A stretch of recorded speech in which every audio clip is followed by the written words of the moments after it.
Hello everyone, welcome back to my channel. ये chapter है आपका redemption of debenture. Redemption of debenture में illustration number 7 दिया गया है।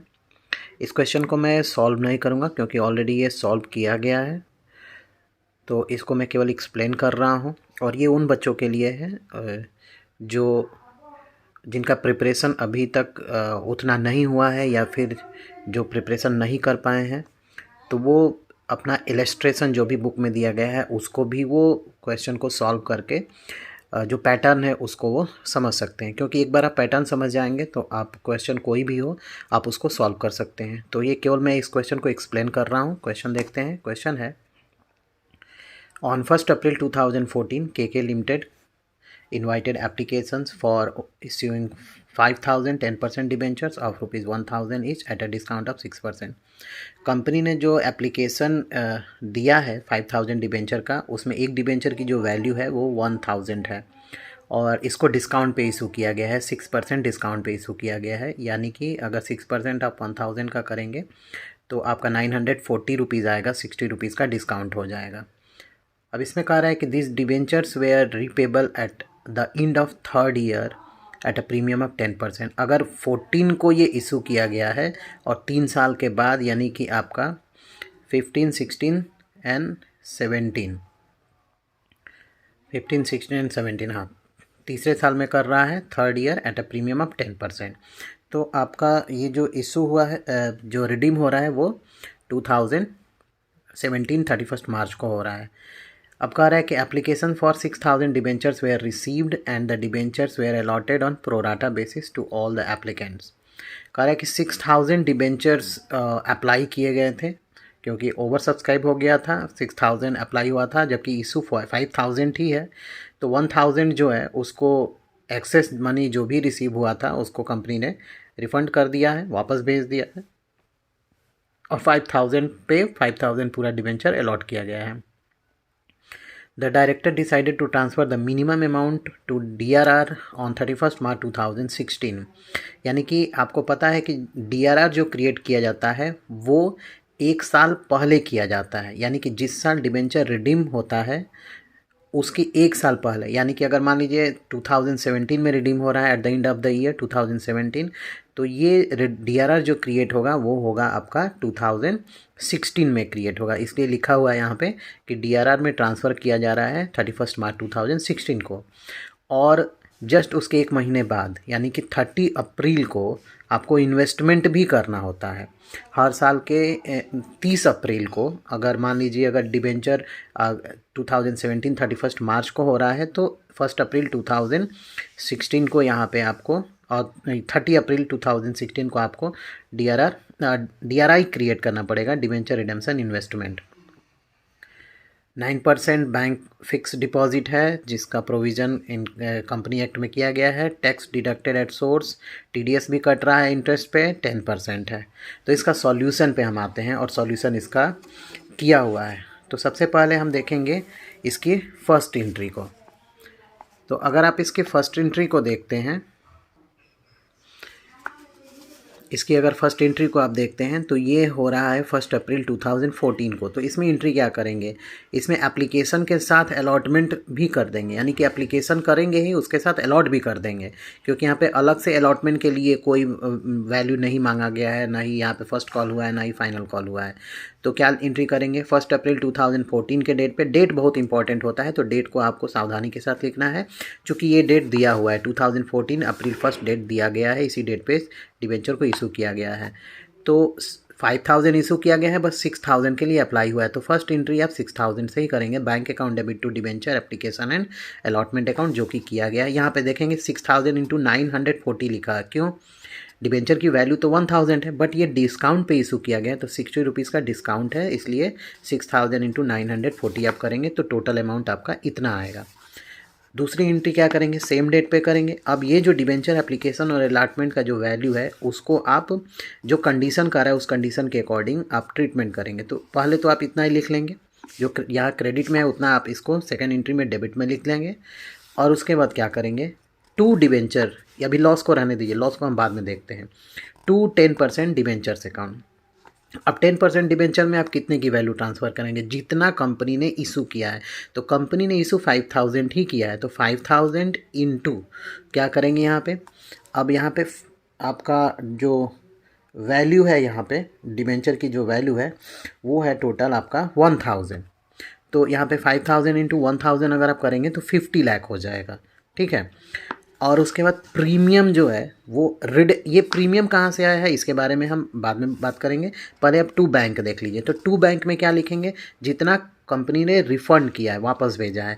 तो 6000 अप्लाई हुआ है, 5000 इशू किया था, तो यहाँ पे 1000 को रिफ्यूज़ड कर दे रहा है। तो 1000 इंटू क्या करेंगे यहाँ पे 940, क्योंकि डिस्काउंट पे था तो 940 रुपीज़ ही रिसीव हुआ है, तो 940 को वापस करेंगे। सो 1000 इंटू 940।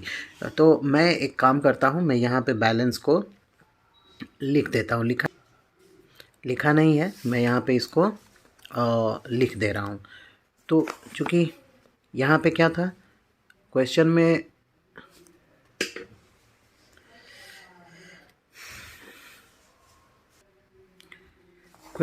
यहाँ पे 1000 को वापस भेज रहा है, तो आपका यहाँ पे हो जाएगा 1000 इंटू डिस्काउंट पे रिसीव हो रहा है तो डिस्काउंट पे ही वापस भेजा जाएगा 940।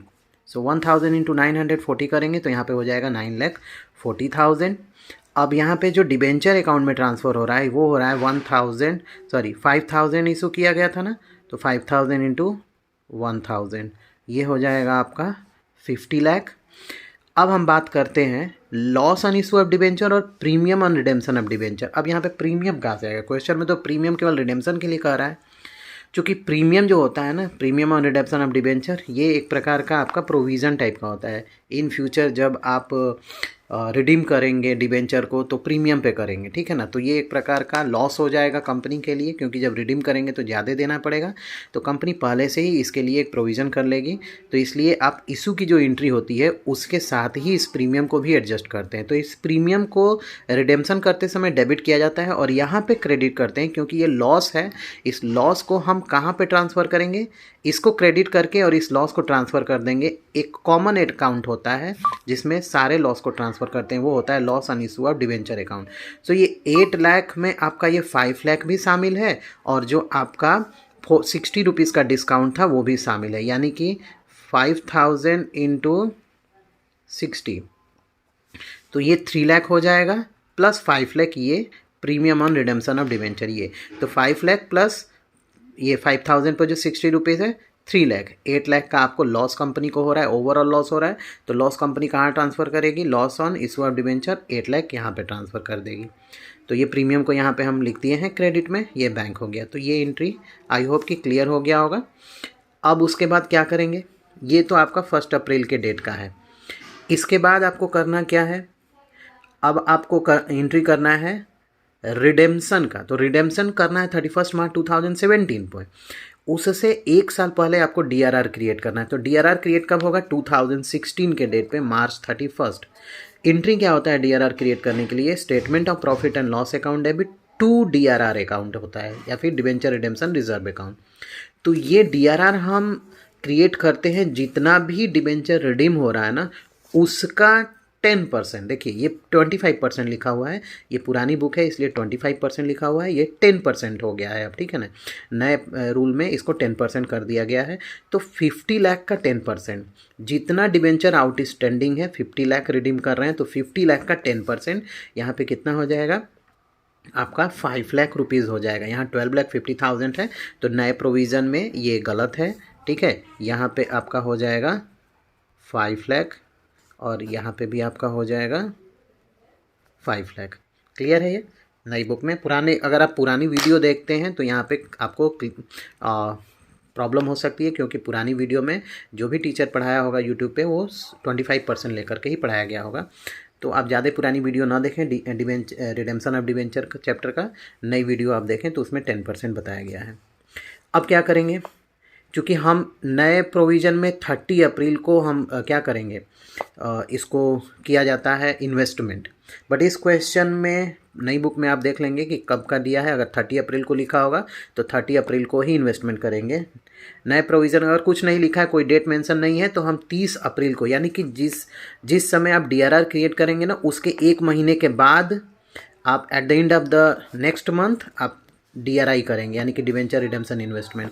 यहाँ डेट मेंशन है इस क्वेश्चन में, 1 अप्रैल को किया जा रहा है, तो 1 अप्रैल को आप इन्वेस्टमेंट करेंगे। और ये इन्वेस्टमेंट 15% है, इसमें कोई चेंज नहीं है। और ये 15% भी इस 50 लाख पे ही किया जाएगा।